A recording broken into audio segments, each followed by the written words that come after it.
हमारे चैनल में आपका स्वागत है। आज हम हरियाणा सरकार की मौजूदा स्थिति को लेकर चर्चा करना चाहते हैं। दो तीन ऐसे विषय हैं जिस पर आम आदमी अब राय बनाने पर लगा हुआ है कि सरकार में हो क्या रहा है।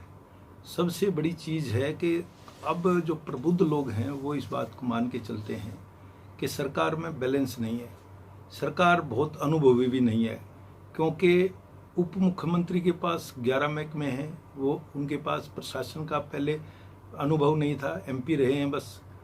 मुख्यमंत्री के पास केवल 5 महकमे हैं। जो पहली बार एमएलए बन के आए हैं कई लोग वो मिनिस्टर हैं, जो दो बार एमएलए बन गए हैं वो मिनिस्टर नहीं बनाए गए हैं। दूसरी बात इस सरकार को लेकर ये चलती है कि इस पिछले बजट में जहां एक तरफ सरकार ने 143,000 करोड़ का बजट पेश किया, वहीं विकास कार्यों के लिए उसके पास केवल 14,000 करोड़ रुपए बचे।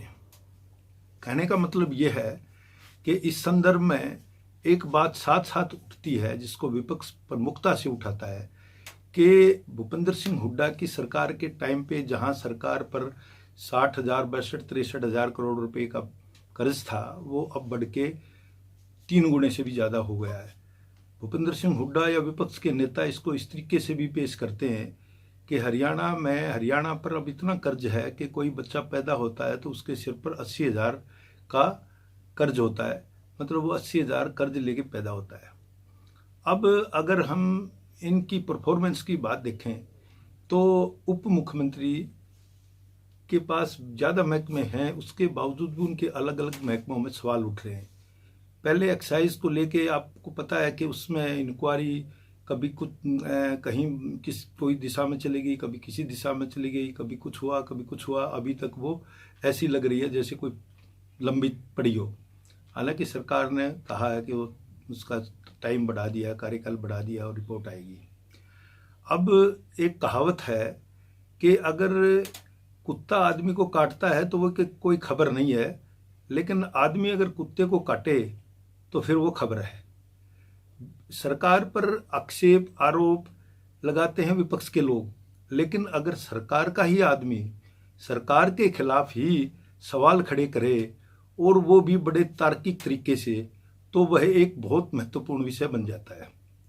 हम आपको बताना चाहते हैं कि इसी भारतीय जनता पार्टी में विधायक राई के प्रतिनिधि मोहनलाल बड़ोली ने पिछले दिनों मुख्यमंत्री को चिट्ठी लिखी है, जिसमें उन्होंने उप मुख्यमंत्री के एक महकमे पंचायत और विकास को भी निशाने पर ले लिया है। मैं ये नहीं कहता कि उन्होंने उप मुख्यमंत्री की कोई शिकायत की है या आलोचना की है, लेकिन उन्होंने जो सवाल उठाए हैं वो पंचायत विभाग से संबंधित हैं। और उन्होंने ये कहा है कि ये 4.5 साल से चल रहा है और अफसर और सरपंच मिलके बड़े बड़े घोटाले कर रहे हैं और इन घोटालों की एक कमेटी बना के जांच होनी चाहिए। ये बहुत अहम बात है कि सत्ता में बैठे विधायक का इस सवाल का मुख्यमंत्री को कोई न कोई जवाब देना पड़ेगा। तीसरी बात क्या है कि उन्होंने विशेष तौर पर एक बात कही है कि जो अधिकारी हैं ग्राम पंचायत विभाग, विकास एवं पंचायत विभाग के, उनके लिए एक जरूरी प्रावधान है कि वो हर 6ठे महीने में, चाहे वो बीडीपीओ है, पंचायत अफसर है, वो जाए कंसर्न अपनी पंचायतों में, उसका लेखा जोखा नोट करे, उसका जो पट्टेनामे होते हैं उसका रजिस्टर होता है उसको चेक करे, लॉग बुक है उसको उसका आकलन करे, भरे, देखे। उसके अलावा और जो प्रपत्र होते हैं उसका आमदनी, उसका खर्च, उसका सारा कुछ वो देखे। लेकिन आप हैरान रहोगे, जैसा विधायक ने कहा है कि एक भी अधिकारी ने इन नियमों का पालन नहीं किया, उल्टे घर बैठ के दफ्तर में बैठ के अपना हिस्सा पत्ती जो भी उनको मिलाना वो कर लिया। ये कोई छोटी बात नहीं है।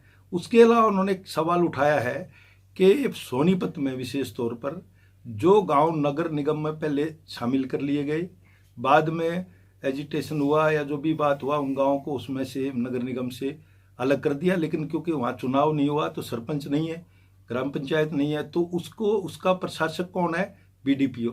अब ज़्यादा बड़े घोटाले उन गांव में हो रहे हैं जहां पंचायत नहीं है और इतने खतरनाक तरीके से घोटाले किए गए हैं जैसा उन्होंने कहा कि ये केवल सोनीपत की बात नहीं है, ये पूरे हरियाणा में इस तरीके से हो रहा है।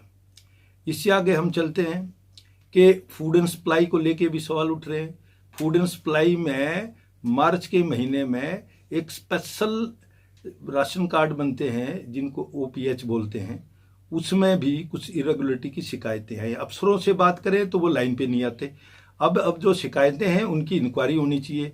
उसके अलावा ये भी बताया गया है कि कुछ ऐसे मामले भी हैं कि जो मशीनें हैं उनको अगर सही से उनकी जांच की जाए, अब जांच कौन करे? सरकार करे। सरकार जब तक नहीं चाहेगी, जांच नहीं होगी, आम आदमी उन मशीनों को चेक नहीं कर सकता क्योंकि उनके पासवर्ड होते हैं। और पासवर्ड कब खुलेंगे? जब कोई इंक्वायरी मार्क होगी, कोई उस पर देखने जाएगा। इस तरह की चीजें जिनको आम आदमी, कोई भी दूसरा आदमी, किसी कोई रजिस्टर नहीं रहा, अब रजिस्टर खोलो और पता कर लो। इसके अलावा जो RTI है उसको भी धत्ता बताया जा रहा है। वो कैसे? अफसर जो हैं बजाय किसी भी सवाल का जवाब देने की, उसकी बजाय जुर्माना देना पसंद करते हैं। वो ये सोचते हैं कि कुछ नहीं है, जुर्माना दे देंगे, पिंड छूटेगा, उसमें लेट कर देते हैं 2-2 महीने, 4-4 महीने, 5-5 महीने। तो ये एक जो पारदर्शिता की बात है उस पे सवाल खड़ा होता है।